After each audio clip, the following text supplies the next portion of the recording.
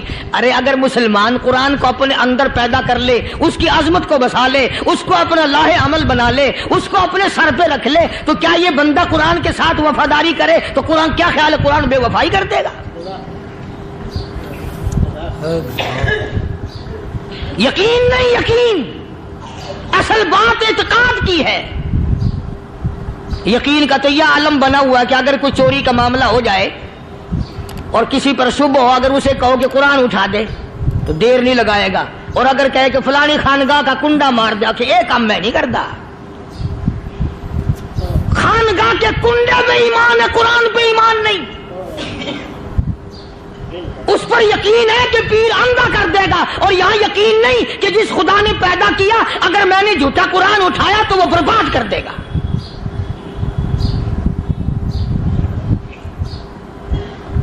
عجیب عجیب لوگ ہیں. چنانچہ مصر کے کرنل نے, مصر کے جنرل نے ساری فوج کو اکٹھا کر لیا. اس نے بھی یہ بات تو نہیں کہی کہ فاروق اعظم کو دوبارہ خط لکھتا کہ حضرت یہ تو 2 آیتیں آپ نے لکھی, یہ تو سارا قرآن روز پڑھتے ہیں, پر بنے گا کیا؟ جیسے فاروق اعظم کا یقین تھا, فاروق اعظم کی فوج کے کرنل کا بھی یقین ہے, فاروق اعظم کے فوج کے جنرل کا بھی یقین ہے. اس نے ساری فوج کو اکٹھا کیا, لشکر کو جمع کیا, اور اس کے بعد کہنے لگا قل للمؤمنین یغضوا من ابصارکم وَيَحْفَظُوا فُرُوجَهُمْ ذَلِكَ أَزْكَىٰ لَهُمْ إِنَّ اللَّهَ خَبِيرٌ بِمَا يَصْنَعُونَ. او لوگوں, خدا تمہیں کہتا ہے اپنی آنکھوں کی حفاظت کرو. اگر تمہاری نظریں غلط جگہ پڑی, اپنی عزت کی حفاظت کرو, اپنی آبرو کی حفاظت کرو. اگر غلط نظریں پڑی, غلط استعمال ہوئی, ان اللہ خبیر بما یصنعون.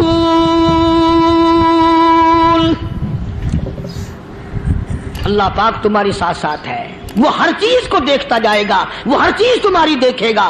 چنانچہ تاریخ شاہد ہے, ابن حشام نے لکھا ہے, ابن خلدون نے لکھا ہے, اور کئی مورخین نے لکھا ہے کہ جب مسلمان جنرل نے, مسلمان کرنل نے اپنی فوج کو قرآن کی 2 آیتیں سنائی اور اس کے بعد حکم دیا چلو, تمام کا تمام لشکر چل رہا ہے. ادھر ڈھول بجا, دھماکے بجے, ڈانا شروع ہوا, گانا بجانا شروع ہوا, ساری فوج نکل گئی, سارا لشکر چلا گیا. لڑکیوں نے دیکھا کہ یہ تو ختم ہو گئے, نیچے آواز دے کے کہنے لگی اور جانے والوں یہ ساری فوج کئی اندھوں کی فوج تو نہیں.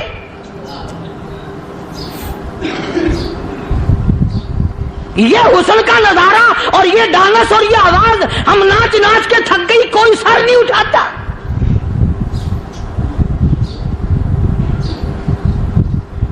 اور آج دیکھ لیں آپ, ہر گھر کے اوپر وہ لگا ہوا ہے ایریل, لعنت کا ایریل لگا ہوا ہے, لعنت کا ایریل. حاجیو تم کیا کہتے ہو کہ ہمارے گھر کا اس میں کیا بگڑے گا؟ خدا کی قسم وہ بگڑتا ہے, وہ دیمک لگتی ہے, وہ تباہی پھرتی ہے, تمہیں پتہ بھی نہیں چلتا. تم نے کیا سوچ رکھا ہے؟ مسلمان کرنل کے حکم پہ ساری فوج نکل گئی. ناچنے والی گانے والی لڑکیاں عیسائیوں کی حیران ہیں. کیا ہوا؟ لاکھوں کی تعداد میں فوج گزر گئی, کوئی نگاہ اٹھا کے نہیں دیکھتا. ایک مسلمان سپاہی گزرتا گزرتا نیچی نظریں کیے کیے کہنے لگا سر کیسے اٹھائے, نگاہ کیسے کوئی اٹھائے گا؟ یہ سارے کے سارے اللہ کا قرآن سن کر آئے ہیں.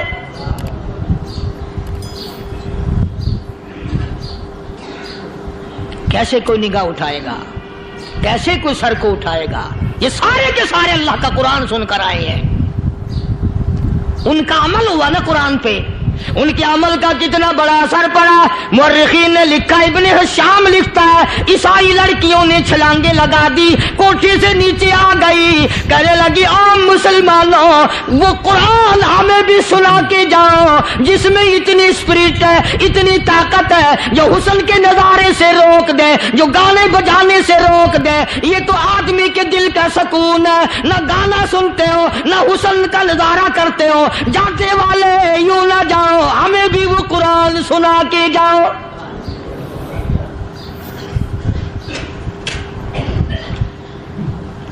اس قرآن میں کتنی بڑی طاقت ہے, وہ کتنی عظمت ہوگی اس میں, اس کلام میں کتنی برکت ہوگی, جس کلام میں یہ تاثیر ہے کہ وہ ایسی ایسی چیزوں سے روک دیتا ہے. چنانچہ ایک مسلمان سپاہی چلتا بھی جاتا ہے اور کہنے لگا وَقُلْ لِلْمُؤْمِنِينَ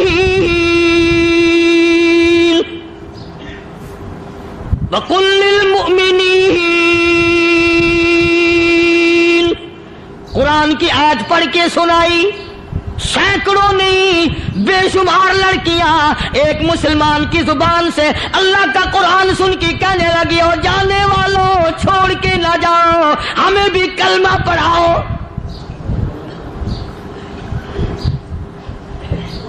جتنی بھی وہ ناچنے گانے والی تھی تمام کی تمام کلمہ پڑھ کر مسلمان بن گئی.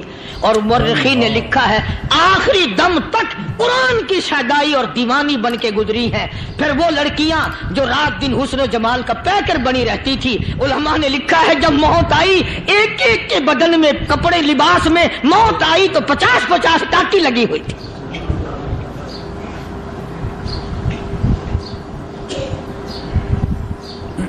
بظاہر تو آج بھی بڑی جھاڑا پنجی ہے, بڑی صفائی ہے, بڑی دوڑ دھوپ ہے. اسی کو مجذوب الاعلان کہتا, بظاہر تو ہر شے میں بے حد صفائی, مگر دل میں ہے گندگی انتہائی, کبھی اس کے دھوکے میں آنا نہ بھائی, یہ سب ہے رعائی, یہ بس ہے رعائی.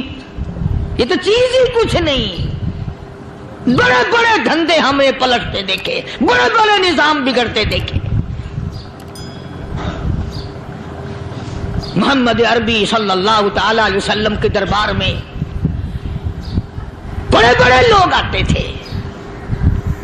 اللہ غنی, نگاہ نبوت نے جس کو رنگ دیا سبحان اللہ, پھر قیمت تو بن گیا, وہ اسلام کی دولت سے پیچھے نہ ہٹا.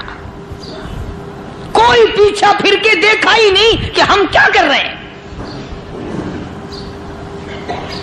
ایک لذت تھی, ایک کیف تھا, ایک سرور تھا صحابہ کرام کو.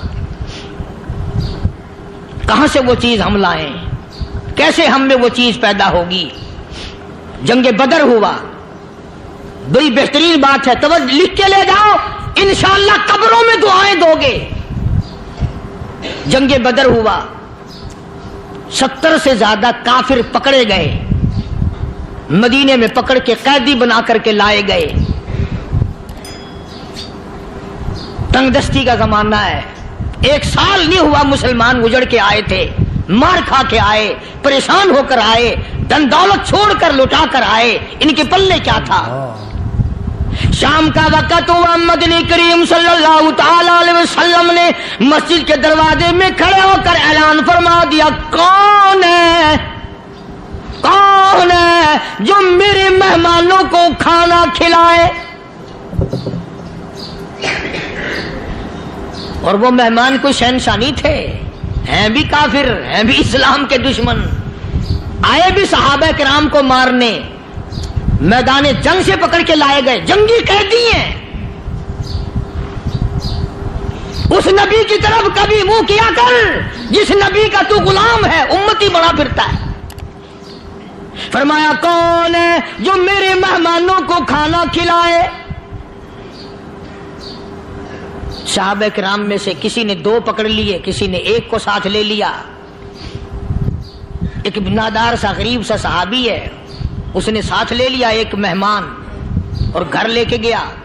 بیوی کو کہنے لگا کہ کھانا کتنا ہے, کہ بس 1 آدمی جوگا ہے, 1 آدمی کی کافی ہوگا.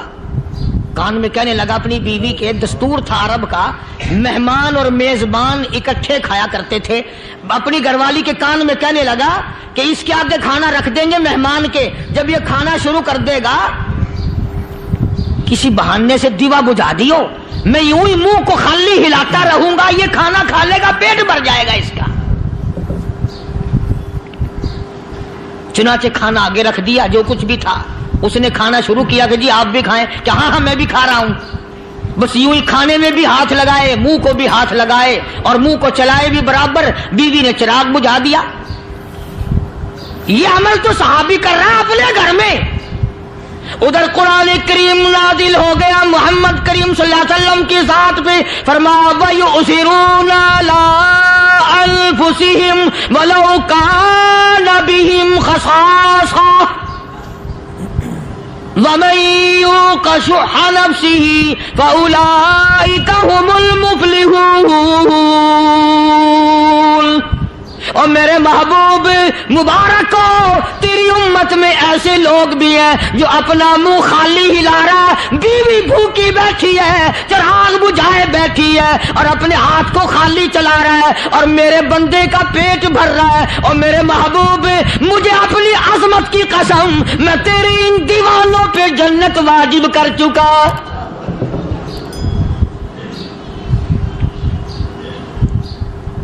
اب حضور صلی اللہ علیہ وسلم نے تو ان کو نہیں سکھایا تھا کہ تو جا کے ایسا کرنا، قدرتی مزاج ایسا بنا دیا تھا۔ ایک اور موقع آیا مدینے پاک میں، جنگی قیدی اور جگہ سے اسی طرح سے آئے، ایک صحابی ایک اور آدمی کو، جنگی قیدی کو کافر میں گھر لے گیا۔ بیوی کہنے لگی کہ ایک ہی آدمی کا کھانا ہے بس، انہوں نے کہا اس کو دے دو۔ وہ کافر جنگی قیدی کہنے لگا جی آپ بھی کھائیں، کہنے لگا بھی بات ہے صاف، ایک آدمی کا کھانا ہے، تو کھانا کھا، میں درخت کے پتے چبا لیتا ہوں۔ وہ کہنے لگا میں کھاؤں گا پتے، انہوں نے کہا تو رئیس آدمی ہے مکے کا، میں پرانا غریب ہوں، مجھے پتے چبانے کی عادت ہے، تیرے پیٹ میں درد نہ ہو جائے، میں عادی ہوں پتے چبانے کا۔ اس نے پتے چبا لیے، کافر مسافر اور مہمان جو تھا جنگی قیدی اس کو کھانا کھلا دیا۔ دوسرے دن پھر ایسی نوبت آئی، اس نے کہا آپ بھی میرے ساتھ کھانا کھائیں گے؟ کہ نہیں بھائی تو کھا، میں پتے چبانے کا عادی ہوں۔ 2 دن تو اس کافر نے کھانا کھا لیا، اور جب تیسرے دن اس کے آگے کھانا آیا، انہوں نے کہا بھائی تو ہی کھا، بس اتنا ہی کھانا ہے، میں تو میاں بیوی ہم تو پتے چبا لیں گے۔ اور کہنے لگا مدینے والوں تم خود پتے چباتے ہو، دشمنوں کو کھانا کھلاتے ہو، آج میری بھی ایک شرط ہے، پہلے کلمہ پڑھا پھر کھانا کھلا۔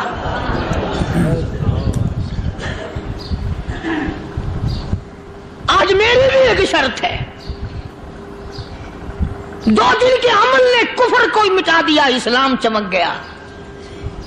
2 دن کے عمل نے، میرا تیرا 60 سال کا عمل ہے، کبھی کسی کافر کو مسلمان بنایا؟ الٹے ہی کام، ہر غلط، ہر معاملہ الٹا ہی ہے، ہر آدمی بیزار ہوتا ہے، یار دین تو کچھ نہیں، یار اسلام کچھ نہیں، یارو ایمان کچھ نہیں۔ اسی کو قرآن کریم نے للکار کے آواز دے کے فرما دیا لوگوں ایسی گڑبڑ نہ کرو ورنہ میں وہ خدا ہوں۔ فَأَخَذَتْكُمُ الصَّاعِقَةُ وَأَنْتُمْ تَنظُرُونَ۔ جبریل امین نے ایک چیخ ماری، ساری قوم کے جگر پھٹ گئے۔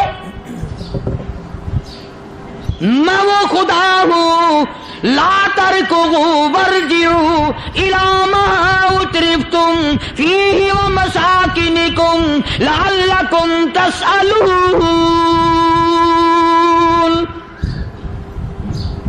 لوگ مکان چھوڑ کے بھاگتے ہیں، ماحول چھوڑ کر بھاگتے ہیں، معاشرہ چھوڑ کر کے بھاگتے ہیں۔ خدا کہتا آؤ، جن مکانوں پہ تمہیں ناز تھا وہ یہ کھڑے بھاگ کر رہے ہو۔ اسی کو قرآن کریم کہتا ہے ان الذین قالوا ربنا اللہ ثم استقاموا وہ آدمی جس نے لا الہ الا اللہ محمد الرسول اللہ صلی اللہ علیہ وسلم پڑھا، اللہ کی توحید کا اقرار کر لیا، او میرے مالک تیرے سوا میرا کوئی مشکل کشا نہیں، حاجت روا نہیں، میرے دل کے بھید کو جاننے والا نہیں، میری بگڑی بنانے والا کوئی نہیں، اجڑوں کو بسانے والا کوئی نہیں، کھیتی کو آباد کرنے والا کوئی نہیں، ایک دانے سے سینکڑوں دانے بنانے والا تیرے سوا کوئی نہیں۔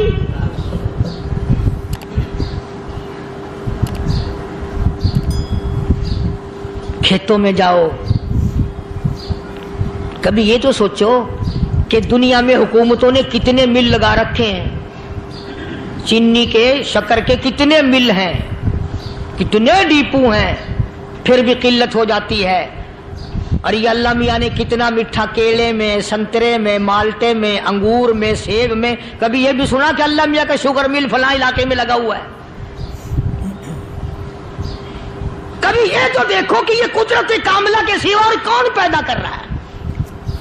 فرمایا جس نے اللہ کی توحید کا اقرار کر لیا، محمد عربی صلی اللہ علیہ وسلم کی ختم نبوت کا اقرار کر لیا، خدا کے بعد خدا کوئی نہیں، مصطفیٰ کے بعد نبی کوئی نہیں۔ پھر قرآن نے شرط لگائی ثم استقاموا، پھر اس پر جمع رہے، ڈٹا رہے، یوں نہیں کہ کبھی ادھر لڑک گیا کبھی ادھر لڑک گیا۔ لوگ تو بدل جاتے ہیں، لوگوں کا کیا ہے؟ پچھلے سال کی بات ہے، یہیں مغرب کی نماز کے بعد گرمی کے موسم میں یہاں بیٹھا ہوا تھا، باہر آگے شہر کے وہ آدمی، وہ کہنے لگے جی ایک کام آئے ہیں۔ میں نے کہا کیا؟ کہ 25,000 روپے چوری ہو گیا ہمارا، بتاؤ ہمیں۔ میں نے کہا بھی مجھے کیا پتا؟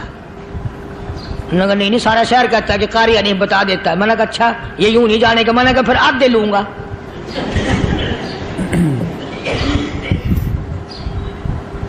25,000 گم ہوئے ہیں نا، 12.5 میرے 12.5 تمہارے۔ کہنے ہیں دیکھو نا جی بال بچے چھوٹے چھوٹے غریب بچے ہیں جن کے وہ پیسے ہیں۔ میں نے کہا اچھا میں بادشاہ لگا ہوا ہوں؟